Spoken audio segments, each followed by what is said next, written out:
Fala pessoal, bom, vamos para mais um vídeo aqui na internet, certo? E hoje eu vou falar sobre a regra das fases de Gibbs, tá? Bom, o que vem a ser a regra das fases de Gibbs? A regra das fases de Gibbs, gente, é uma equação matemática que nos dá o número de variáveis intensivas para a gente descrever o sistema, tá? E nessa equação matemática aí entram o número de componentes e o número de fases, tá? E o que é descrever o sistema? Imagine aí, gente, que eu diga o seguinte, olha, eu tenho água, certo? E essa água está na temperatura de fusão, certo? E está numa pressão específica, né? A pressão de 1 atm, por exemplo, né? Você sabe que quando eu te forneço a pressão de 1 atm, a temperatura de fusão está correlacionada com a pressão, certo? No caso, a pressão externa, né?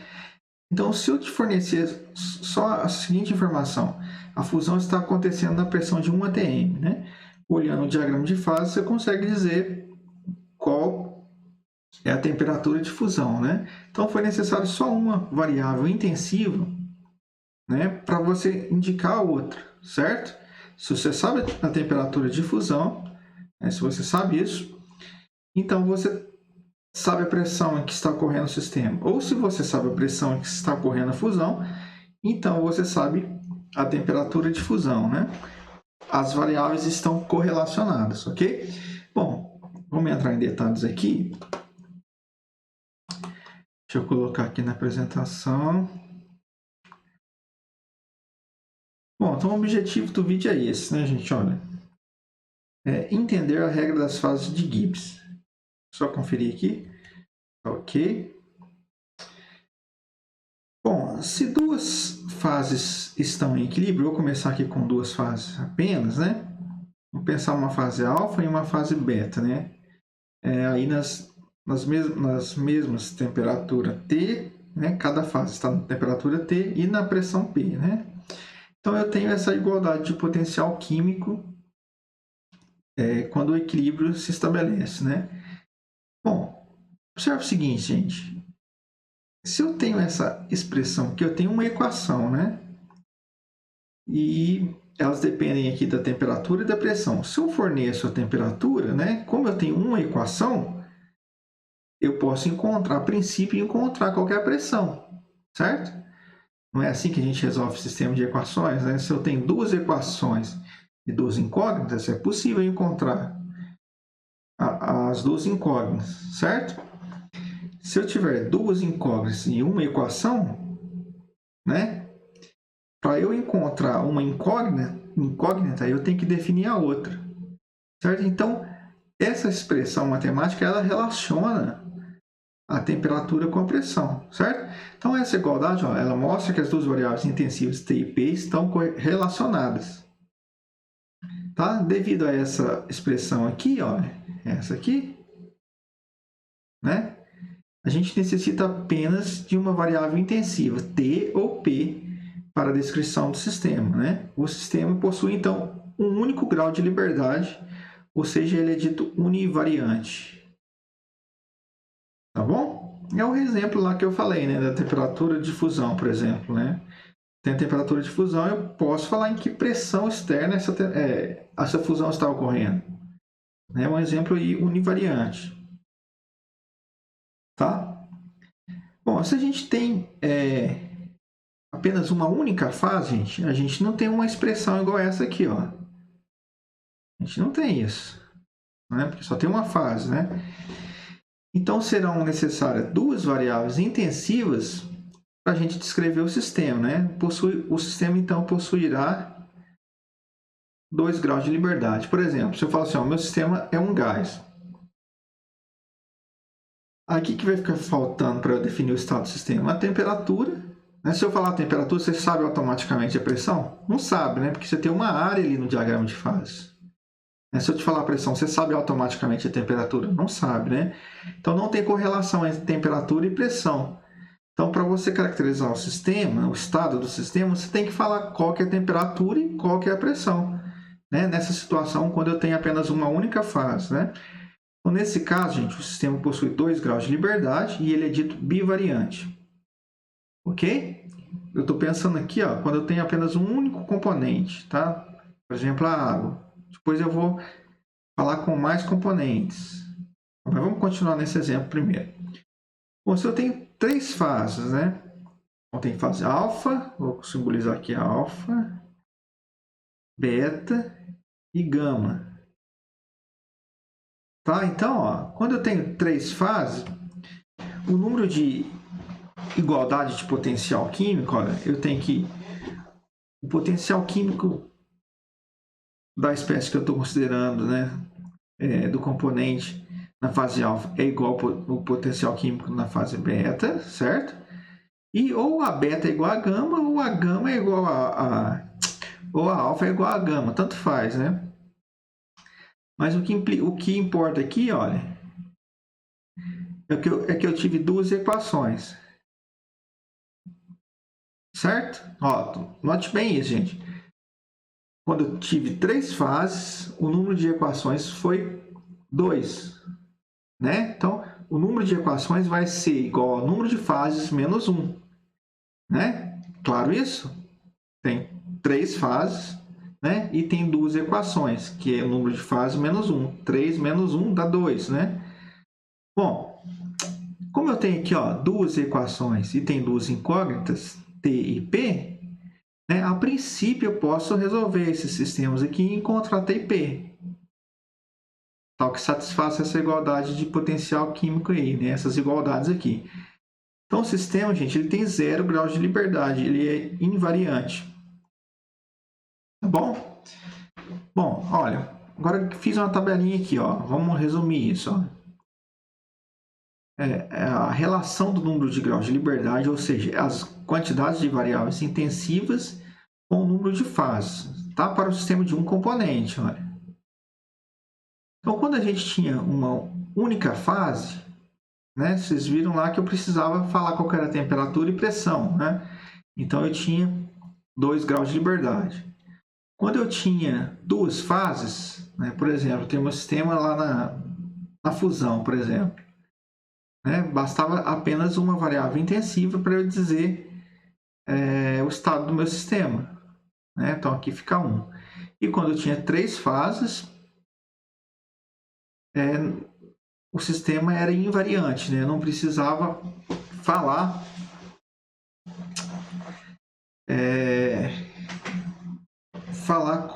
qual era a temperatura e pressão, né? Vai existir 3 fases. Tá? Então, sistematizando isso, gente, olha, o número de grau de liberdade, ó, a gente vai chamar aqui, ó, o grau de liberdade por F, tá? Então, esse aqui é grau de liberdade, ó.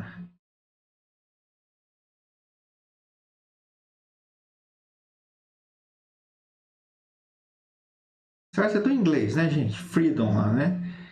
E aqui, ó, o número de fases, ó, por P. Também no inglês, né? Bom, observe só que o número de graus de liberdade foi 3 menos P. Olha, se eu tenho uma fase, então é 3 menos 1 dá 2. Se eu tenho 2 fases, é 3 menos 2 dá 1. Se eu tenho 3 fases, o número de graus de liberdade é 0, ok? Que P de phase aqui, né, gente? Bom, eu disse aqui, gente, que é para um componente, né? Mas na fisicoquímica a gente define componente mais rigorosamente, então vou explicar melhor isso aqui, ó. Componente, gente, é o menor número de espécies quimicamente independentes para a descrição da composição de cada fase, né? Composição de cada fase. Vou tirar esse S aqui, ó. Ele vem para a descrição da composição de cada fase, tá? Exemplo, gente, olha, para a gente entender melhor o que é quimicamente independente. Considere esse sistema aqui, olha, onde eu tenho as espécies PCl5, PCl3 e Cl2, certo? Então, eu tenho lá essa quantidade essas três espécies em equilíbrio. Tá? Existe uma equação de equilíbrio, gente, dada essa aqui, né? Essa é a equação de equilíbrio. Ó. Observe só, gente, olha. Se eu conhecer duas das espécies, vamos supor que eu conheço aqui o PCl5 e o PCl3, né? Como existe esse equilíbrio químico, existe uma constante de equilíbrio, né? Aqui, ó, definida aqui, ó, em termos das frações molares de cada espécie, né?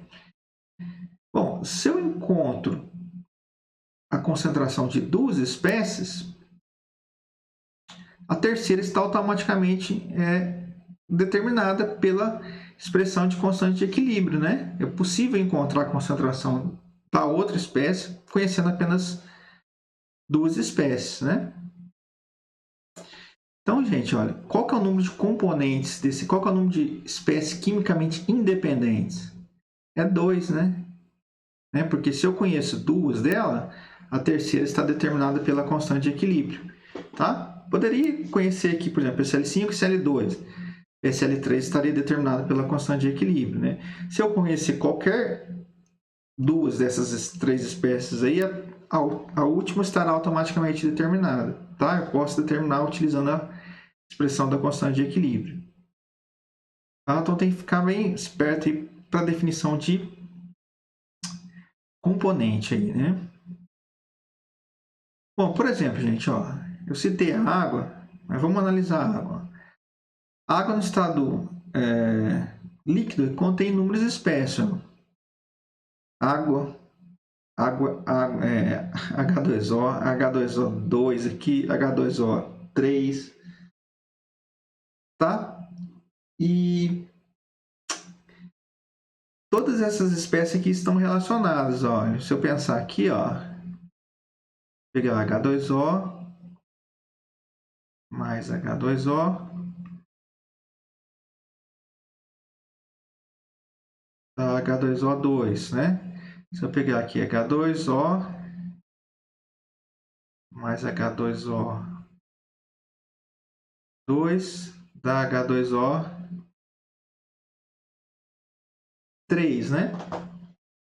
Então, como todas essas espécies estão relacionadas, a gente considera apenas um único componente, né? Certo? Que pode ser a espécie mais simples aqui, ó. Tá certo?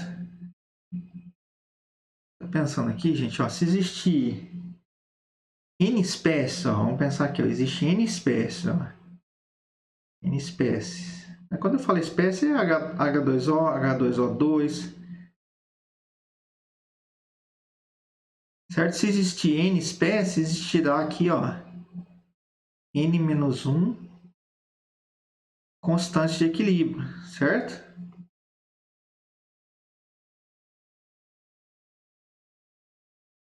Constante de equilíbrio. Então, se existe N-1 constante de equilíbrio, então existe apenas uma espécie independente aí. Legal? Então, eu tenho apenas um único componente na água. Tá? O sistema, gente, contendo água e etanol, né?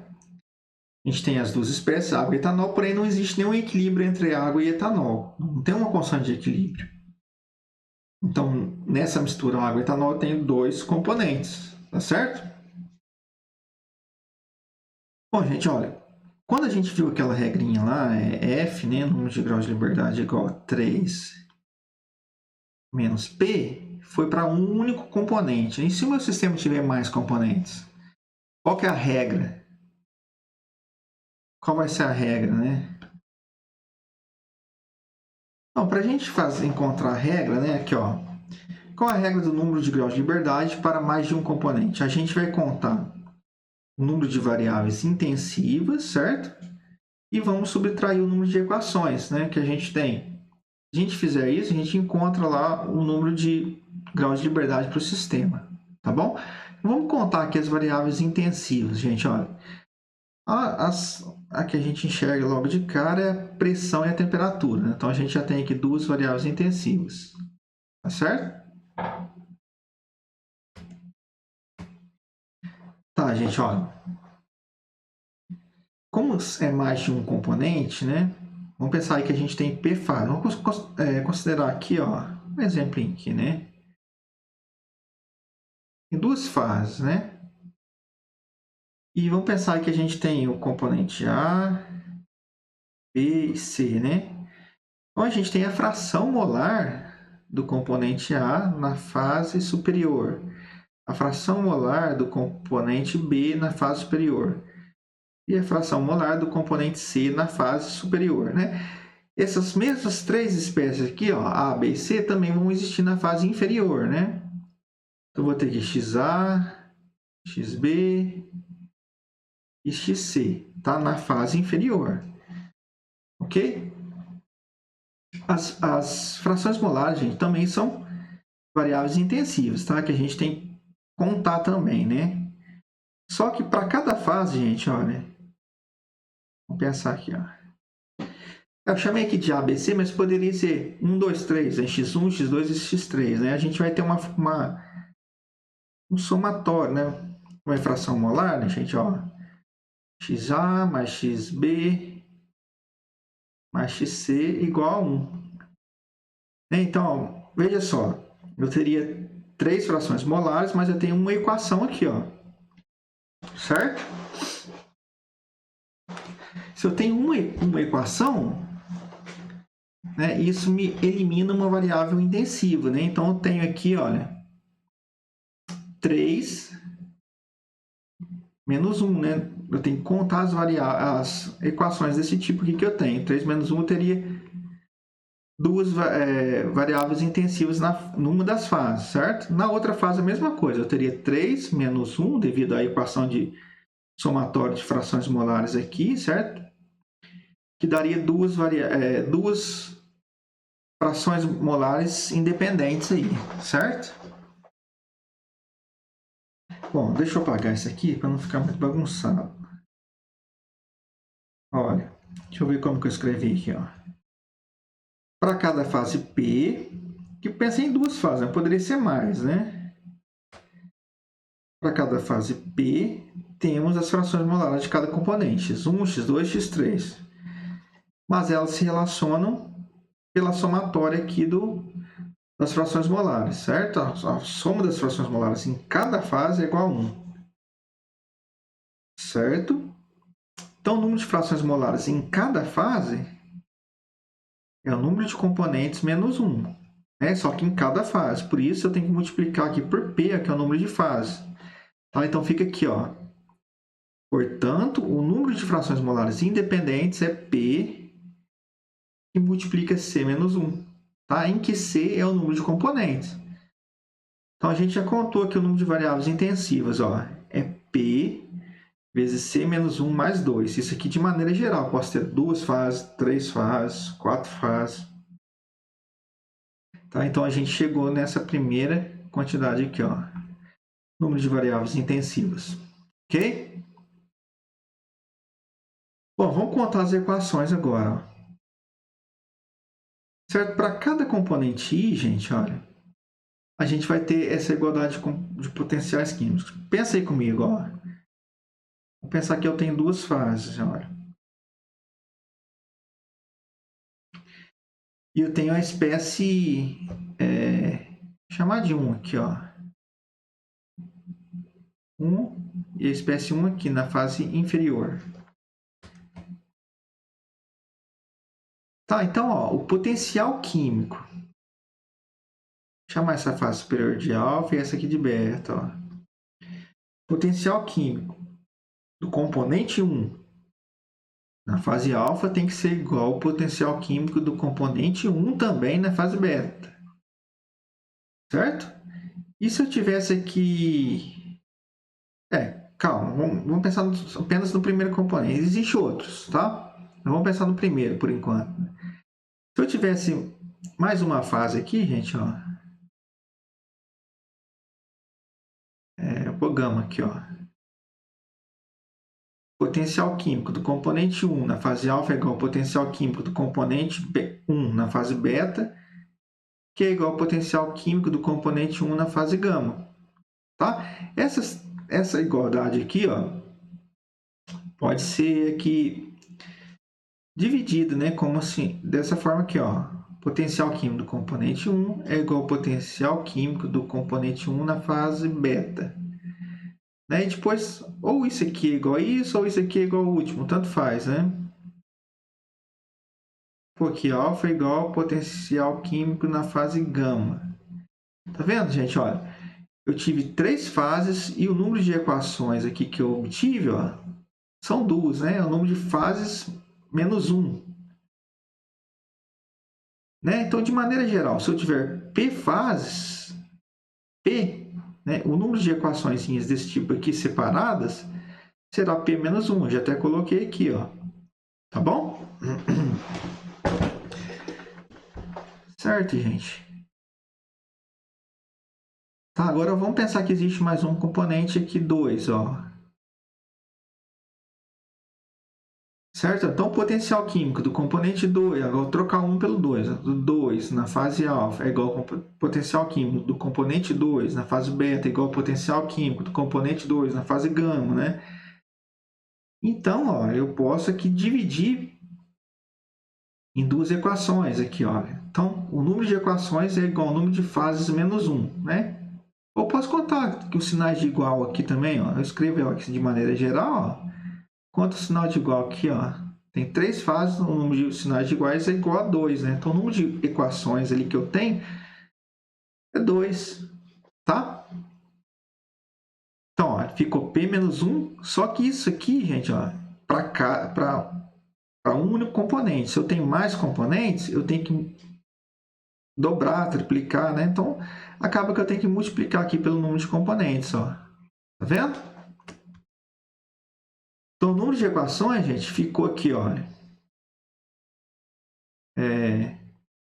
C que multiplica P menos 1, né? P menos 1 entre parênteses. Agora a gente vai substituir, né? A gente já tinha isso aqui, ó. Número de variáveis intensivas, né? E o número de equações, né? Cada equação elimina uma variável intensiva, né? Por isso que tem essa diferença aqui, ó. Então, a gente coloca as variáveis intensivas aqui, ó. Vamos colocar, ó, P, que multiplica C menos 1 mais 2, ó. Já coloquei aqui, ó. P que multiplica C menos 1 mais 2, menos C que multiplica P menos 1, né? Tá aqui.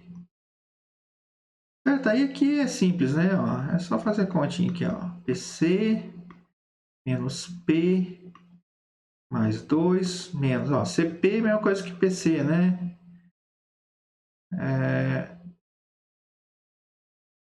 Mais C, né? Vai cortar aqui, né? F é igual a...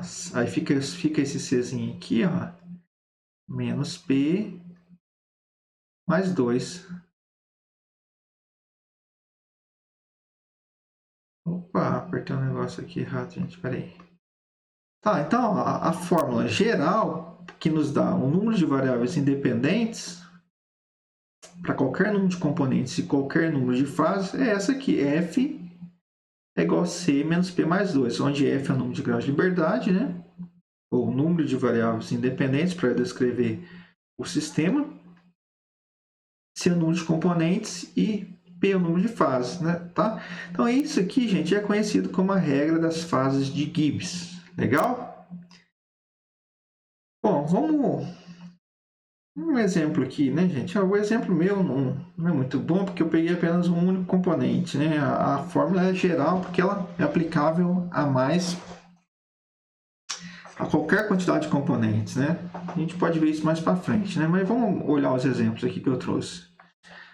Bom, vamos pensar aqui, ó, água pura, né? Então, como eu disse, o número de componentes é 1, certo? Vamos pensar que eu tenho apenas uma única fase, né? Então, colocando aqui, ó, a regrinha, F igual a C menos P mais 2, né? O número de componentes é 1 menos 1, né? Devido a uma única fase, mais 2. Esse 1 com menos 1 corta, fica 2 aqui, né? Então, gente, olha, o número de variáveis independentes, intensivas independentes, que eu preciso para descrever o sistema é 2, né? Então, aqui seria a pressão e a temperatura, né? Isso aqui seriam áreas no diagrama de fases. Vamos pensar aqui, ó. Por exemplo, o diagrama aqui da água, né? Ó, se eu estou nessa região aqui, ó.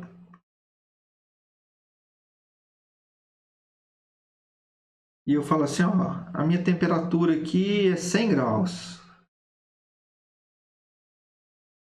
Ah, mas você se perguntaria, né? Ó, se é 100 graus, mas qual que é a pressão que você está, né? Porque 100 graus eu posso estar em qualquer pressão aqui nesse intervalo aqui, ó. Entende isso? Se eu falasse que a minha pressão aqui é...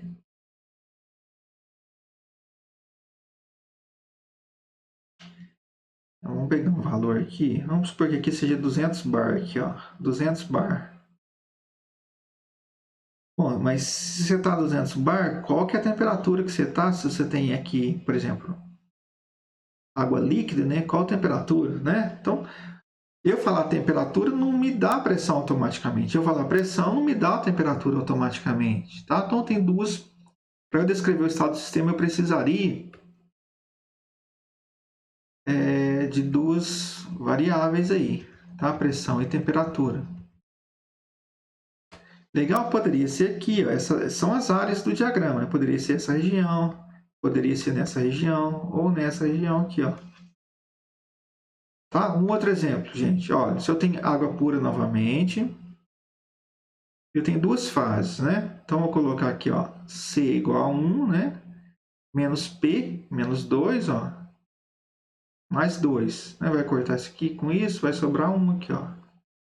Tá? Então, eu tenho aqui um único grau de liberdade, né? Então, é como eu disse, ó. A pressão é determinada pela temperatura, ou vice-versa, né? Se eu te informo a temperatura, você sabe qual que é a pressão. Vamos pensar aqui, ó, numa dada temperatura, o líquido possui uma pressão de vapor bem definida. Tá? Seriam as linhas aí no diagrama de fases, né? Se eu te falo assim, ó gente, a temperatura é de 100 graus Celsius. Né? Olhando aqui o diagrama de fase, você sabe diretamente, ó, a pressão é 1 bar. Tá? Então, conhecer uma das variáveis implica que você conhece a outra, certo? E essas regiões que seriam as regiões aqui onde eu tenho as linhas aqui, ó. Não regiões, né? Seriam as linhas, né? Bom, gente, ó, mais um exemplo. Água pura, né? Então, o número de componentes é 1, 3 fases, né? Então, P igual a 3. Então, fica assim, ó, F igual a C menos P mais 2, a regra das fases de Gibbs é igual a 1 menos 3 mais 2, né? Somando esse 2 com esse 1 aqui dá 3, menos 3 vai dar 0. Então, eu tenho 0 graus de liberdade, né? Se eu digo assim, eu tenho 3 fases para a água, que ponto que eu estou no gráfico? Tá? É o ponto triplo, né, gente? Para existir 3 fases, você já sabe que é aqui, ó. Então, é uma região bem específica do gráfico, né? A pressão e a temperatura já estão automaticamente determinadas se eu te digo que tenho 3 fases no gráfico, tá certo? Bom, vamos pensar aqui num caso em que eu tenho a água de novo, né? Então, eu tenho um único componente. Tenho aqui... Na verdade, está escrito errado. Aqui é 4 fases, viu, gente? 4 fases. Então, P igual a 4, tá? Então, vamos colocar aqui, ó, F igual a C menos P mais 2, né? Seria um único componente, menos 4, mais 2. Né? Então, isso aqui dá menos 1. Como o número de graus de liberdade, estou falando assim, qual que é o número de variáveis intensivas que eu preciso para descrever o meu sistema, né? Posso falar que é menos 1? Não posso, né? Porque não pode ser negativo, né? Então, gente, olha, a regra das fases nos diz o seguinte, que não pode existir em equilíbrio 4 fases, né? Quando o sistema for formado por apenas um único componente. tá? Nem precisaria ser a água, né? De maneira geral, se eu tenho um único componente 4 fases, isso é impossível, né? Bom, gente, olha, embora eu tenha dito aqui, dado exemplos aqui com apenas um único componente, já a regra das fases aqui vai ser mais útil quando eu tiver aqui mais de um componente, tá? Aqui foi meramente ilustrativo, né? Bom, gente, esse vídeo era isso que eu queria mostrar para vocês. Deixa eu voltar aqui, gente. Era isso que eu queria mostrar para vocês, a regra das fases de Gibbs, né? Espero que tenham aprendido aí como que é deduzido essa expressão, né? A importância dela, né? O que essa expressão nos fornece, tá? E como usar, né? Qual que é a utilidade da equação em si, tá? Bom, gente, era isso que eu queria falar. Então, até a próxima. Falou!